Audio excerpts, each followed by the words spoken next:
le dernier épisode, nous avons placé les articulations.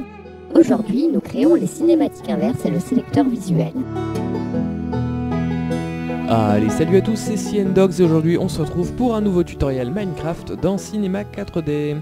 Alors on est parti pour la cinématique inverse. La cinématique inverse, qu'est-ce que c'est? C'est quelque chose qui va nous permettre, en déplaçant le dernier point de la chaîne, ici, par exemple cette chaîne d'articulation ici, de déplacer en même temps toutes les articulations, plutôt que de les déplacer à la main, vous savez, avec les rotations, comme ça. Hop.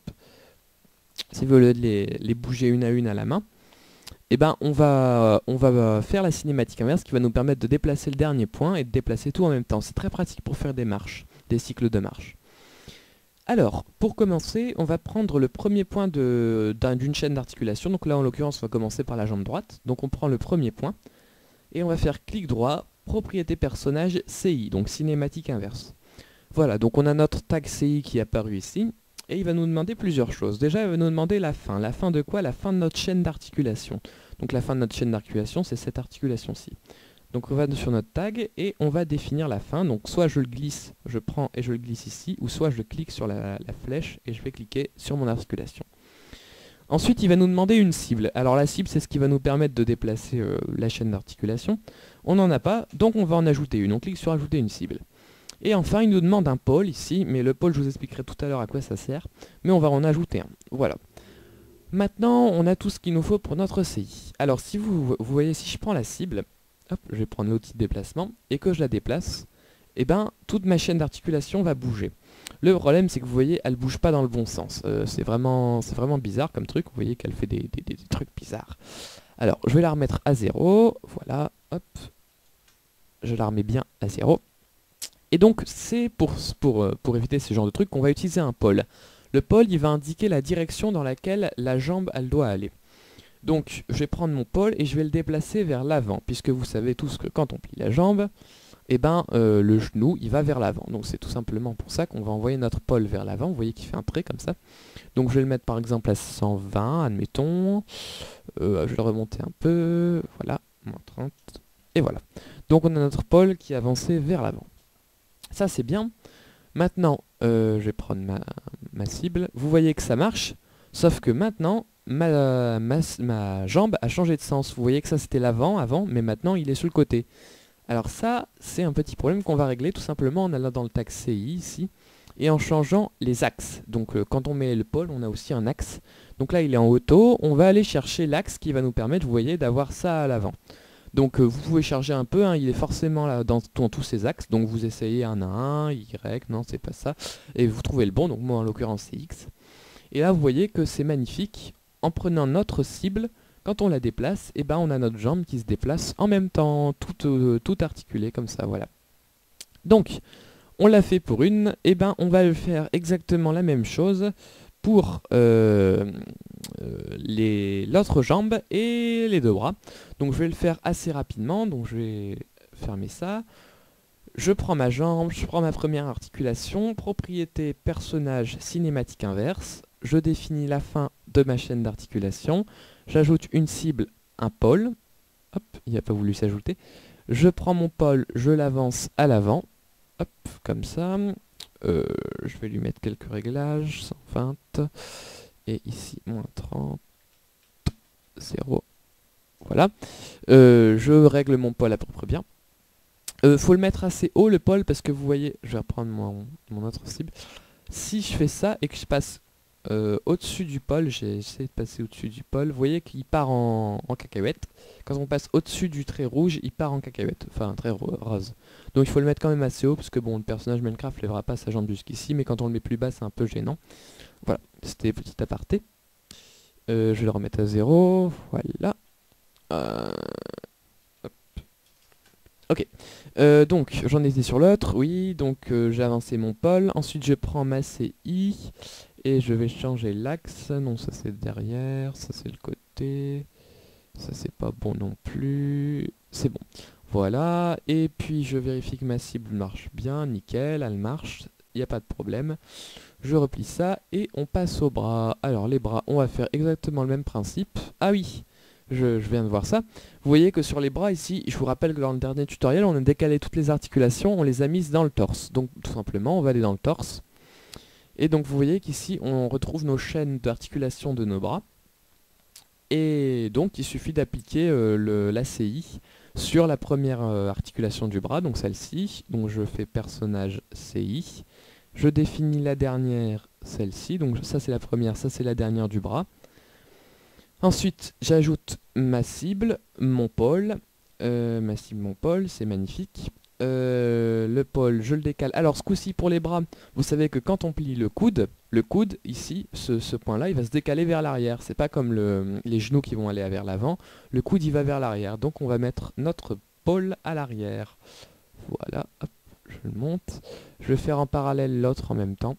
Donc ça c'est une petite technique, vous pouvez faire les deux en même temps, hein. Personnage, CI, je définis la fin, j'ajoute une cible, un pôle, je décale mon pôle vers l'arrière, voilà, ok, et puis voilà, alors hop, on a toujours le problème des bras qui changent, enfin des changements de sens, donc on va aller dans nos tags et on va changer, alors lui il est bon, et l'autre, X c'est pas bon, Y c'est pas bon, Z non plus, X plus, X moins. X moins c'est bon. Voilà. Et donc, vous voyez que pareil, quand on prend notre cible et qu'on la déplace, on a notre bras qui se déplace, qui se déplace bien. Voilà, tout simplement. Ceci étant fait, je vais essayer de leur bien placer. Ceci était très avancé. Je vais pas y arriver, donc je fais CTRL Z, tac, tac, tac, tac, tac, tac, voilà. Ceci étant fait, on va toujours avoir des difficultés pour déplacer nos articulations. Parce que par exemple pour l'articulation du torse, il faudrait qu'on aille chercher dans le personnage, dans le torse, il faudrait qu'on aille trouver l'articulation. Donc ce qu'on va faire, c'est qu'on va faire un petit truc, un petit module qu'on va mettre tout en haut de notre objet personnage. Donc quand on cliquera dessus, le module il va s'afficher à côté. Et donc sur notre petit module, on va mettre quelque chose qui va nous permettre de sélectionner les articulations très très facilement. Alors, je vais tout replier déjà, ce sera déjà ça de fait. On va aller dans personnage et on va ajouter personnage, un sélecteur visuel, voilà. Donc vous allez dans personnage, clic droit, propriété personnage, sélecteur visuel. Alors, ça c'est le sélecteur visuel de base, donc ça c'est prévu pour les modèles 3D assez poussés. Nous ce qu'on va faire déjà, c'est qu'on va changer l'image, parce que l'image ne vous convient pas. Donc ce que je vous conseille de faire, c'est vous prenez votre personnage de face, comme ça, vous faites un petit rendu rapidement, hop, et vous prenez cette image-là. Donc moi je l'ai déjà fait. Voilà. Donc pour retrouver votre sélecteur visuel, si vous l'avez fermé, vous double-cliquez sur la petite image à côté de personnage. Moi il est là, voilà. Alors, on va aller dans propriétés. Donc dans la base, il n'y a rien à changer. Dans les paramètres, il y a le fichier image. Donc on va le changer. Je vais aller rechercher mon fichier image que j'ai déjà fait. Tac, tac, tac. Hop. Tutoriel. Voilà, il est là, sélecteur visuel. Donc vous voyez, moi j'ai juste pris un petit rendu de mon personnage. Je l'ouvre. Donc il se définit ici. Et hop, quand on revient là-dedans, il est bien défini. Je vais changer un petit truc. Je vais le mettre en 1 par 1. Parce que l'image elle est carrée. Donc c'est beaucoup plus simple pour moi. Et je vais baisser un peu la taille, par exemple à 200, non pas à 100, à 220. Voilà, comme ça j'ai un petit sélecteur visuel vraiment pas grand qui me permet de compenser ma fenêtre à fond. Donc ensuite, je vais le mettre en plein écran. On va aller dans les points chauds. Et les points chauds, c'est ce qui va permettre d'ajouter des petites icônes sur l'image. Et quand on cliquera dessus, ça nous indiquera nos articulations. Alors, dans les points chauds, on va ajouter un point chaud. Et je vais vous expliquer un peu toutes les options des points chauds. Alors, tout d'abord, ici on a un icône. L'icône, c'est l'icône qui est ici sur le sélecteur visuel, qu'on va pouvoir déplacer et placer à des endroits. On va commencer par faire la tête. Hein. Donc je vais le mettre sur la tête. Hop, petite sauvegarde automatique, désolé, ça c'est mon C4D qui sauvegarde automatiquement pour éviter de perdre mes fichiers. Donc je prends mon point d'interrogation, je le mets sur ma tête. Et donc déjà on va changer l'icône, on va le mettre en... Qu'est-ce qu'on va mettre pour la tête? On va mettre cette icône là, et on peut aussi changer la couleur. Bon moi je laisse en blanc parce que c'est joli. Voilà, et donc vous voyez que il a changé mon symbole. Ensuite on a ici lien. Lien, ça va être le lien de l'articulation. Alors pour la tête en l'occurrence, on va pas sélectionner la tête directement, on va sélectionner la cible tête. Je vous rappelle qu'on a mis une cible pour la tête dans le dernier épisode. Donc on clique sur la flèche et on sélectionne cible tête. Voilà, donc on va pas mettre de texte. Et l'action, ça va être rotation, puisque quand on sélectionne la tête, on veut que ça soit directement l'outil rotation qui soit activé, pas l'outil déplacement, parce qu'on va pas déplacer la tête par rapport au corps, mais l'outil rotation. Donc voilà, on a réglé tous nos petits trucs. Et donc maintenant, quand on clique sur notre petite icône, direct, on peut déplacer notre tête. Voilà. Une chose aussi, c'est que parfois on va cliquer, on va glisser en même temps, et ça va nous décaler notre icône. Donc pour éviter ça, une fois qu'on aura mis tous nos points chauds, on va ici verrouiller les points chauds et on ne pourra plus les déplacer. Voilà, alors maintenant on est parti pour ajouter tous les autres points chauds. Donc on va ajouter un point chaud ici pour cette articulation-ci, un pour celle-ci, et un pour la cinématique inverse. Puisque plus tard dans le tutoriel je ferai quelque chose pour soit sélectionner la rotation pour les bras, soit la cinématique inverse, parce que dans certains cas ça peut s'avérer utile. Et ensuite on fera un point chaud ici, un point chaud là, un ici, un là, et puis je sais pas si je vais en faire pour les jambes, enfin bref, je verrai. Alors on va déjà ajouter les points chauds, donc on va en ajouter 1, 2 pour le bras gauche, 1, 2 pour le bras droit, 2 cinématiques de bras, 2 torse et 2 cinématiques de jambes. Pour les cinématiques, moi ce que j'aime bien mettre c'est une petite étoile. Donc hop, cinématique inverse, ça va être les cinématiques inverses des jambes. Par contre là, vu que j'en ai mis 300 000, ça va bouger un peu dans tous les sens. Voilà, je vais les déplacer un peu. Tac, on va les replacer bien une fois qu'on les aura définis. Déjà j'en ai supprimé un. Voilà. Donc, on va aller chercher premièrement la cinématique inverse des jambes. Donc on va dans les jambes, hop, voilà. Et on va cliquer sur lien et on va ce coup-ci sélectionner la cible. Donc la cible de la jambe gauche et ici pour celle-là, la cible de la jambe droite. On retourne dans notre image. Hop, voilà. On clique sur un des étoiles. Et là on voit que c'est la jambe droite. Donc on va le placer ici sur la jambe droite. Celui-là c'est forcément la jambe gauche, donc on le place ici sur la jambe gauche. Ensuite, on va faire de même, là ça va être les articulations des bras. Voilà, donc je vais mettre des symboles différents. Et voilà. Et donc on va placer chaque articulation avec son point chaud. Et je vous retrouve quand j'ai fait toute l'image, voilà, tout à l'heure.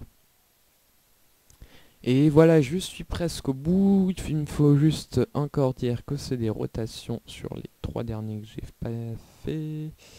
Rotation et rotation. Tac, tac, tac, encore un, rotation. Voilà.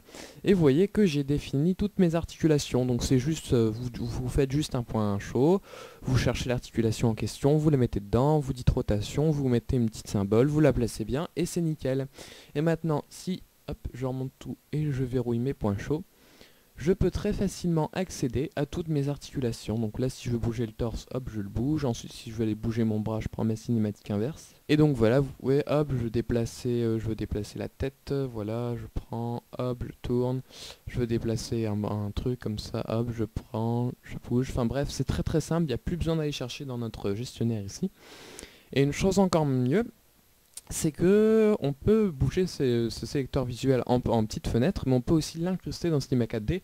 Donc il faut prendre ce petit pattern ici, et on va le glisser entre les coordonnées et les matériaux. Et donc maintenant, vous savez que quand on anime, enfin moi j'anime en 1280p sur 720p. Donc ma fenêtre, elle doit faire cette taille-là. Attendez, je mets mes réglages, voilà. Donc ma fenêtre normalement donne cette taille-là, à la fin sur la vidéo. Donc ça c'est du 1280 par 720.